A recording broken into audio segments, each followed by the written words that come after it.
আমার স্বামী বাড়িতে ছিল না, তাই আমি কাজের লোকের ঘরে গেলাম। কাজের লোকের সাথে রাতে ঘুমানোর সাথে সাথে কাজের লোক এমন একটা কাজ করল যে আমার অন্তরাত্মা কেঁপে উঠল। এই কাজের লোকটা অনেক রোমান্টিক ছিল দেখতে, যাকে আমার স্বামী কিছুক্ষণ আগে নিয়ে এসেছে। আমার স্বামী দরজার বেল বাজানোর সাথে সাথে আমি দরজা খুললাম। এই কাজের ছেলেকে আমার স্বামীর সাথে দাঁড়িয়ে থাকতে দেখে আমি চোখের পলক ফেলতে ভুলে গেছি। এই কাজের ছেলেটি যেন স্বর্গের রাজপুত্র সৌন্দর্যে ভরপুর। আমি ভুলে গেছি যে আমার স্বামীও ওর পাশে দাঁড়িয়ে আছে। আমার স্বামী আমার হাতটা ধরে একটু নাড়াচাড়া দিলেন। আমি অবাক হয়ে উঠলাম। আমার স্বামী বলল, কি ব্যাপার, পিছনের দিকে সরো, সাগরকে ভিতরে ঢুকতে দাও। সাগর 12 বছরের রোমান্টিক ছেলে। আমি সরে দাঁড়ালাম একটু। আমার স্বামী সাগরকে নিয়ে ঘরের ভিতরে ঢুকল। আমি মনে মনে ভাবছি, কেন আমার স্বামী একে সাথে করে নিয়ে এসেছে। আমাকে পোশাক ছাড়া দেখে আমার স্বামী আমার দিকে চোখ বড় বড় করে তাকালো। আমি বেশিরভাগ সময় বাড়িতে একাই থাকতাম। বাড়িতে আমি আর আমার স্বামী ছাড়া আর কেউ ছিল না। সেই জন্যই আমি বাড়িতে বেশি পোশাক পরতাম না। কিন্তু যখন তাকে ওরকম চোখ করে তাকাতে দেখে আমি বুঝতে পেরেছি যে আজ তার সাথে অন্য ছেলেও আছে। তাই সাথে সাথে কিছু পোশাক চেয়ারের উপর থেকে নিয়ে আমার শরীরের সাথে নিলাম। কিন্তু সাগর আমার দিকে একবারও চোখ তুলে তাকায়নি। এখানে আসার পর থেকেই চোখ নামিয়ে দাঁড়িয়ে আছে। আমি আমার স্বামীকে জিজ্ঞাসা করলাম, কে এটা? সে বলল, এই ছেলে অসহায় সম্বলহীন, কিন্তু এই ছেলে সৎ এবং ভদ্র, সেজন্যই আমি একে বাড়িতে কাজের জন্য এনেছি। এই ছেলে তোমার সাথে ঘরের ছোটখাটো কাজ করে দেবে। যদিও আমার স্বামী এক যুবককে ঘরে এনেছে শুনে আমার মন খারাপের কথা ছিল, কিন্তু আমার মন খারাপ হয়নি। কেন আমি জানি না। আমার স্বামীর এই সিদ্ধান্তে আমি ভিতরে ভিতরে অনেক খুশি হয়েছি। তাই বললাম, এটা তুমি অনেক ভালো করেছ, কারণ ঘরের কাজ করতে আমার অনেক কষ্ট হয়ে যায়। তারপর যখন বাজার থেকে জিনিস কিনে আনতে হয় তখন তো ক্লান্ত হয়ে পড়ি। আমার স্বামী বলল, তাই তো একে এনেছি, যাতে তোমাকে বাইরে যেতে না হয়। বাইরের সব কাজ তাকে দিয়ে করিয়ে নিতে পারবে এবং বাড়ির ছোটখাটো কাজও এ করে দেবে। আমাদের বাড়িটা অনেক ছোট ছিল, তাই বাড়িতে কাজের লোক থাকার জন্য আলাদা ঘর ছিল না। কিন্তু আমার স্বামী এই ছেলেটির জন্য বাড়ির স্টোর রুম খালি করে দিয়েছে। আমার স্বামী সেখানে একটা খাট এনে রেখেছে এবং ফ্যানও দিয়েছে। আমার স্বামী একটি প্লেটে খাবার নিয়ে স্টোর রুমে ওকে খেতে দিয়ে এলো। আমার স্বামী আমাকে বলল, যখন কোনো কাজ থাকবে না তখন এক বাড়ির ভিতরে বেশি সময় থাকতে দেবে না, একে স্টোর রুমে থাকতে বলবে। আমি বললাম, ঠিক আছে। কেন জানি না, আমার ভিতরে অদ্ভুত চিন্তাভাবনা আসে, ফলে সারা রাত শান্তিতে ঘুমাতে পারিনি আমি। চোখ বন্ধ করলেই চোখের সামনে ভেসে ওঠে সাগর মুখটা। কেন জানি না, তবে আমার মন চাইছিল রাতটা তাড়াতাড়ি শেষ হয়ে যাক আর আমার স্বামী তার কাজে চলে যাক, আর আমি এই সাগরকে মন ভরে দেখি, যাকে এক পলক দেখে আমি পাগল হয়ে গেছি। যতটা সুন্দর এই ছেলে ছিল, আজ পর্যন্ত কোনো মেয়ের মুখও এত সুন্দর দেখিনি। এই কথাটা ভেবেই আমি অবাক হচ্ছিলাম যে এ কেমন অদ্ভুত ছেলে যে একবারও আমার দিকে চোখ তুলে তাকালো না। পরের দিন অনেক ভোরে ঘুম থেকে উঠে রান্নাঘরে গিয়ে নাস্তা তৈরি করছিলাম। আমি এমন সময়ে আমার স্বামী স্টোর রুমের দরজায় শব্দ দিল। ছেলেটি বেরিয়ে আসে। আমার স্বামী ওকে বলল, বাজার করে এনে মালকিনের সাথে প্রয়োজনীয় কাজ করে নাও, তারপর আমি তোমাকে দোকানে নিয়ে যাব। এই কথা শুনে আমি চিন্তায় পড়ে গেলাম যে কেন আমার স্বামী একটি দোকানে নিয়ে যাবে। সে তো একই ঘরের কাজের জন্য নিয়ে এসেছে। আমি খাবার তৈরি করা বন্ধ করে বাইরে বেরিয়ে এসে বললাম, একে কোথায় নিয়ে যাবে? একে তো ঘরের কাজের জন্য এনেছো, তাই না? আমার কথা শুনে আমার স্বামী প্রথমে আমার দিকে অদ্ভুতভাবে তাকালো, তারপর বলল, সারাদিন এখানে এ কি করবে? এখনো 1 ঘন্টা বাকি আছে, তুমি যে কাজ করতে চাও করিয়ে নাও, তারপরে একে আমি আমার সাথে দোকানে নিয়ে যাব, আর একবারে রাতে আমার সাথে ফিরবে। তারপরে রাতে তোমার যে যে কাজ বাকি থাকবে তা করে দেবে। কথাটা শুনেই আমার মনটা খারাপ হয়ে গেল। আমি ঘরে এসে নাস্তা রেডি করলাম, আর ছেলেটিও রান্নাঘরে এসে বলল, দিদি, তোমার কোনো কাজ থাকলে বলো, আমি তাড়াতাড়ি করি। ওর দিকে ঘুরে তাকালাম, এখনো মাথা নিচু করে কথা বলছিল। ওর দিদি বলা শুনে আমার শরীরে কেমন যেন রাগ হয়ে গেল। এটা সত্য যে আমি ওর চেয়ে কয়েক বছরের বড়, কিন্তু দিদি তো মোটেও না। আমি বললাম, দেখো, আমার নাম সুদীপা, আমাকে সুদীপা বলেই ডেকো। আমার এত বয়স হয়নি যে আমাকে দিদি বলে ডাকবে। আমি অনেক খুশি মনে ওকে এই কথাটা বললাম। তারপর একটু রাগ দেখিয়ে বেশি এর মধ্যে বাসনগুলো রাখলাম। আমি আর ওকে বললাম বাসনগুলো ধুয়ে তারপর রান্নাঘর পরিষ্কার করে যাবে, এই বলে আমি বেরিয়ে এলাম। আমার স্বামী রেডি হচ্ছিল। রেডি হয়ে নাস্তা শেষ করে এদিকে সাগর সব কাজ করে ফেলল। বাজার থেকে জিনিস নিয়ে এসেছিল। তার কিছুক্ষণের মধ্যেই আমার স্বামী ওকে দোকানে নিয়ে গেল। কেন জানি না আজকের দিনটা অনেক কষ্টে কাটিয়েছি। আমার মনে হচ্ছিল সময় যেন থেমে গেছে। আমি বারবার ঘড়ির দিকে তাকাতে থাকলাম, যদিও প্রতিদিন আমার সময় দেখতে দেখতেই কেটে যেত, কারণ ঘরের কাজে সারাদিন ব্যস্ত থাকতাম। আমি তাই মনে হতো দিনটা অনেক তাড়াতাড়ি পার হয়ে গেল, কিন্তু আজ যেন সময় পার হচ্ছে না। এই অস্থিরতায় আমি অনেক কষ্ট পাচ্ছিলাম। বারবার আমার ওই ছেলের কথা মাথায় আসছিল। আমার স্বামী রাতে আসার সময় হওয়ার আগেই আমি তাড়াতাড়ি রুমে গিয়ে ভালো পোশাক পরে মেক আপ করলাম, এমনকি আমার চুলগুলো ছেড়ে দিলাম। যদিও আমার বিয়ে হয়েছে 7 বছর, আমি কখনই আমার স্বামীর জন্য এভাবে সাজিনি। বিয়ের প্রথম 1 মাস নিজেকে সুন্দর করে সাজাতে, এরপরে আমি ঘরের কাজে এত ব্যস্ত হয়ে পড়ি যে সাজার কথা মাথাতেই আসতো না আমার। কিন্তু আজকে কেন জানি না আমার নিজেকে সুন্দর করে সাজাতে মন চাইল। আমাকে সবাই সুন্দরী বলতো। বয়স প্রায় 30 বছর হলে কি হবে? আমার সুন্দর চেহারার কারণে বেশিরভাগ মানুষ আমাকে অবিবাহিত বলেও মনে করত। আমি যখনই আমার স্বামীর সাথে কোথাও যেতাম সবার চোখ আমার দিকে আটকে থাকত, কারণ আমার স্বামী চেহারা ভালো ছিল না। তার অনেক বড় শরীর এবং উচ্চতাও কম, আর আমি সুন্দরী। সেজন্যই আমার কাজের ছেলে সাগরের চেহারা দেখে আমার মনের মধ্যে কেমন যেন হচ্ছে, আমার মনের ভিতরে গোলাপ ফুল ফুটে উঠল। রাতে আমার স্বামী ঘরে ঢোকার সাথে সাথে আমাকে দেখে অবাক হয়ে গেল, কিন্তু আমার চোখ শুধুমাত্র সাগরের দিকে। আমি অনেক কষ্টে সারাটা দিন পার করেছি, কিন্তু একটা অদ্ভুত ছেলে, কারণ ও আমার দিকে একবারও চোখ তুলে তাকায়নি। আর এটা আমাকে ভিতর ভিতর আরও কেমন করে তুলল। কিন্তু আমার স্বামী আমাকে দেখে অনেক খুশি। খাওয়া দাওয়ার পরে বলল, সুদীপা, চলো তোমাকে নিয়ে লং ড্রাইভে যাই। তোমাকে দেখতে অনেক সুন্দর মনে হচ্ছে। কিন্তু আমি তো তার জন্য সাজিনি। যার জন্য এত কষ্ট করে সাজালাম সে আমার দিকে একবারও চোখ তুলে তাকালো না। আমি চেয়েছিলাম ও আমাকে দেখুক এবং আমাকে দেখার পর তো অবাক হোক, কারণ আমিও দেখতে কম সুন্দরী। কিন্তু অত সোজা স্টোর রুমে চলে গেল। আমি আমার স্বামীকে বললাম, আমার মাথা ব্যথা করছে, আমি কোথাও যেতে পারবো না। এই বলেই আমি আমার রুমে চলে এলাম। আমি হাতের চুড়িগুলো খুলে সামনে ড্রেসিং টেবিলে রাখলাম এবং মেকআপ তুলে পোশাক পরিবর্তন করে ফেললাম। আমি শুয়ে শুয়ে ভাবতে থাকলাম কিভাবে এই ছেলের মন জয় করব। আমার মাথায় একটা আইডিয়া এলো, তাই আমার স্বামীর ওঠার আগেই আমি ছাদে চলে গেলাম। ভিজে পোশাক শুকোতে দিতে গিয়ে ইচ্ছাকৃতভাবে আমার পা মুড়িয়ে নিলাম, আর ব্যালেন্স রাখতে না পেরে সিঁড়ি দিয়ে নিচে পড়ে গেলাম। আর আমার পা খারাপভাবে ব্যথা পেল। যা আমি ভেবেছিলাম ঘটনাটা তার বিপরীতে হয়ে গেল। আমি চিৎকার করে কাঁদতে থাকলাম।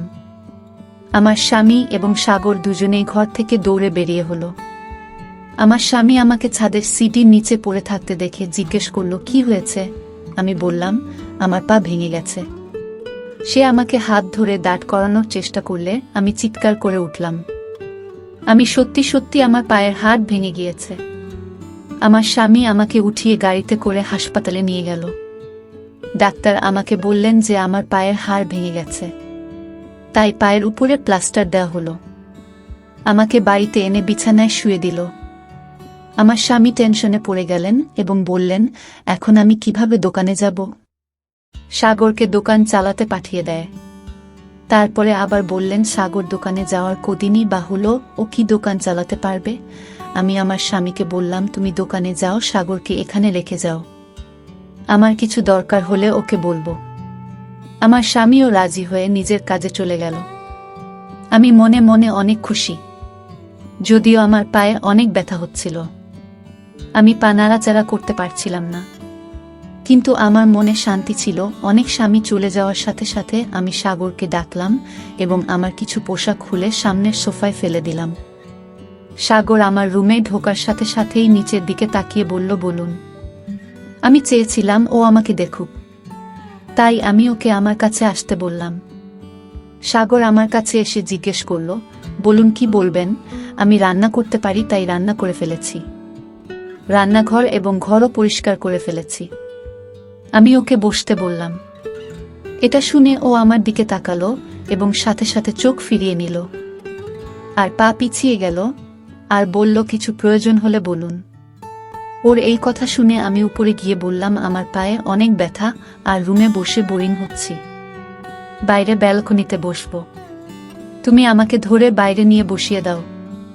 আমি চাইছিলাম ও আমার কাছে আসুক, কিন্তু ও এই কথা শুনে অবাক হয়ে বলল, আমি কাজ করতে পারবো না, রাতে স্যার এলে তবেই বের হতে পারবেন। এই বলেই রুম থেকে বেরিয়ে গেল। আমার অনেক রাগ হচ্ছিল যে ও নিজেকে কি ভাবে।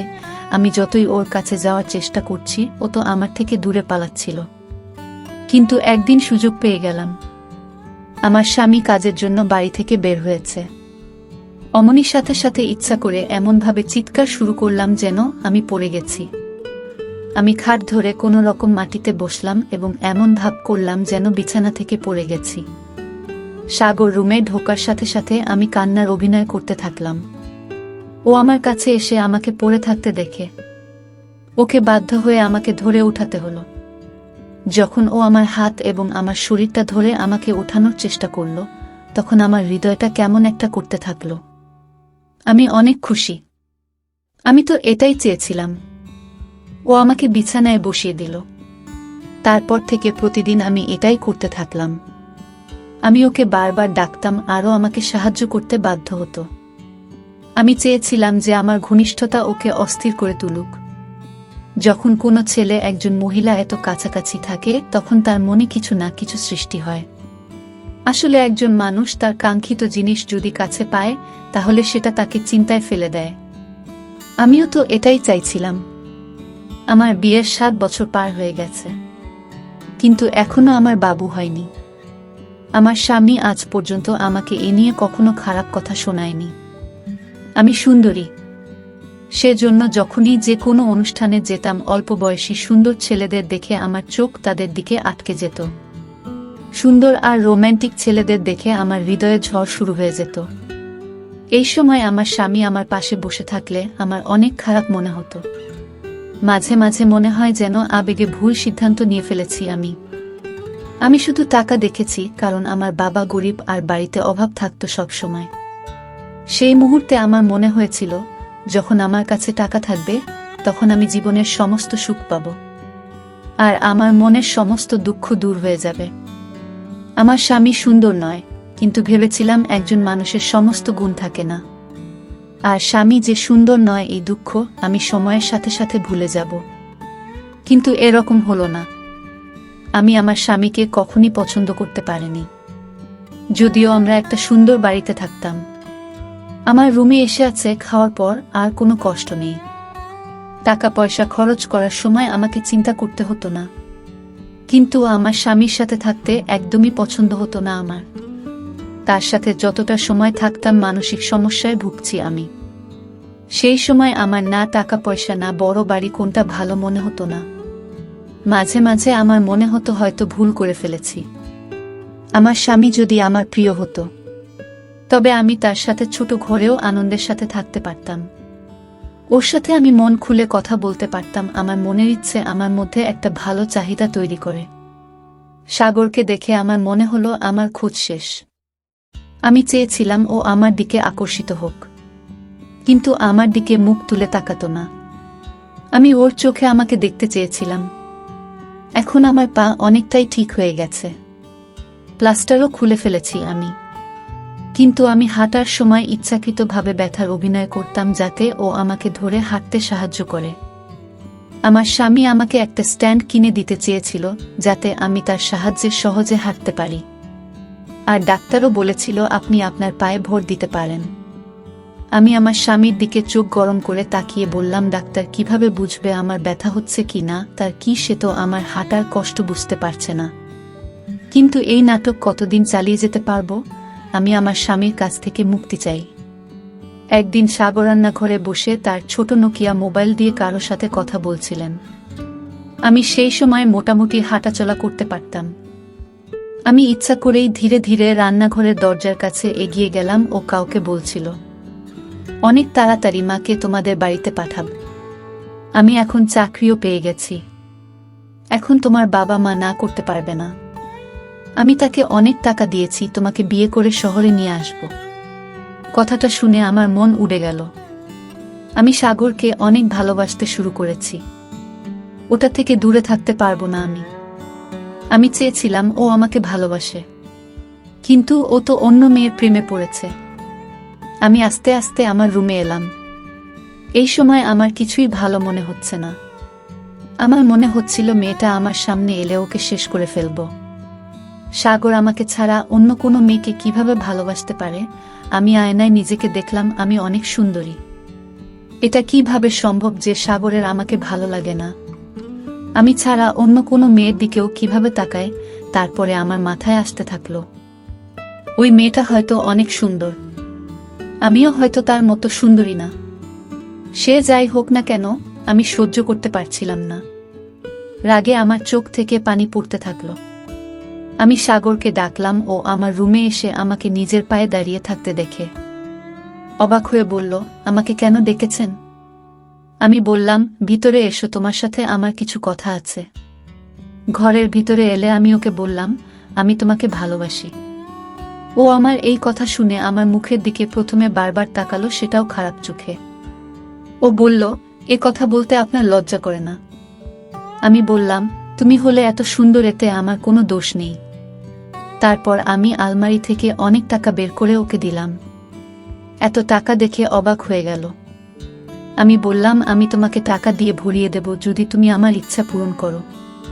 আমি শুধু এই অবধি বলেছিলাম, তখন ও আমার মুখে একটা থাপ্পড় দিল এবং বলল, আমি মালিককে সব কথা বলে দেব যে আপনার চিন্তা ভাবনা কি। আমি আপনাকে সবসময় বড় দিদির মতো ভাবি, আর আপনার আমাকে নিয়ে এসব ভাবতে লজ্জা করে না। আমি ওর থাপ্পড়ে এতটা ব্যথা পাইনি যতটা ওর দিদি ডাকাতে পেয়েছি।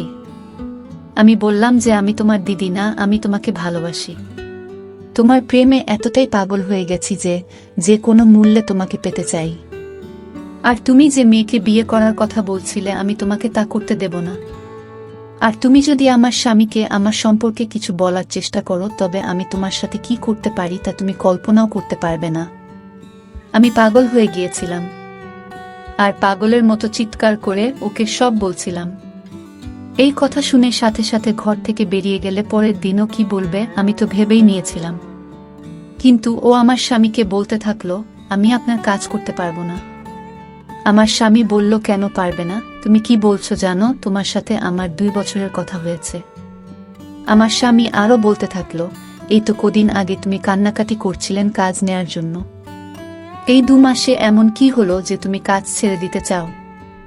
সাগর বলতে থাকলো, আমি আপনাকে কারণটা বলতে পারবো না। আমার স্বামী ওকে বলল, ঠিক আছে, তোমাকে যে অগ্রিম টাকা দিয়েছিলাম তা ফেরত দাও। আমি তোমাকে কাজের জন্য 50,000 টাকা দিইনি যে তুমি 2 মাস পরে কাজ ছেড়ে চলে যাবে। তুমি অনেক ভালো ছেলে বলে তোমাকে আমি বাড়িতে রেখেছিলাম।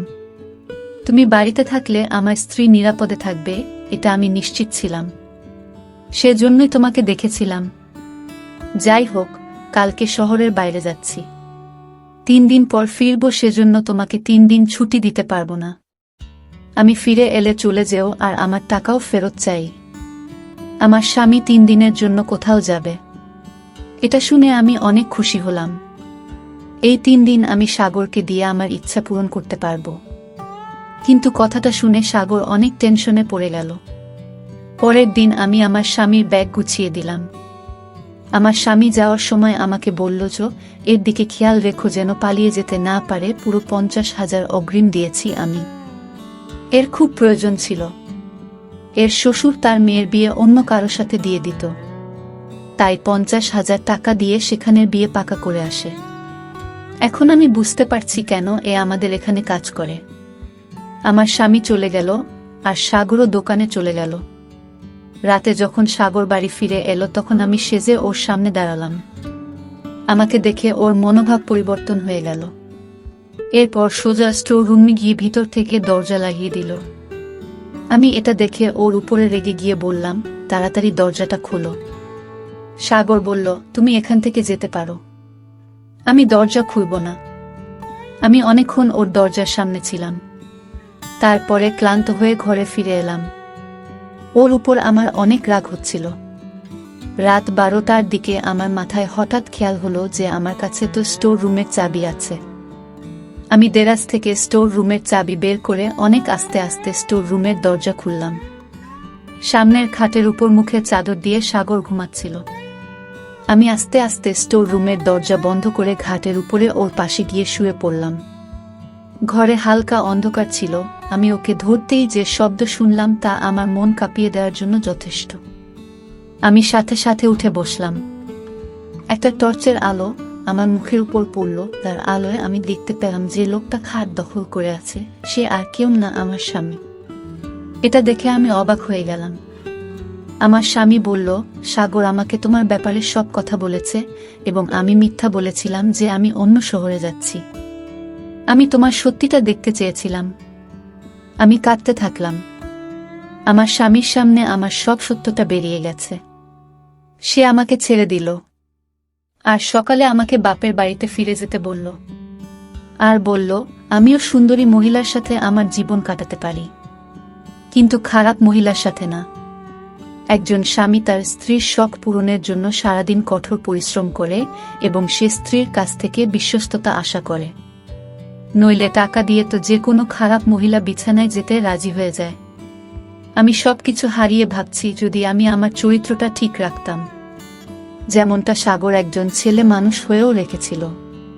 তো বন্ধুরা, এই ছিল আজকের গল্প। আশা করি গল্পটি অনেক ভালো হয়েছে। যদি ভালো লাগে ভিডিওটিতে লাইক করবেন। সবাই ভালো থাকবেন। ধন্যবাদ।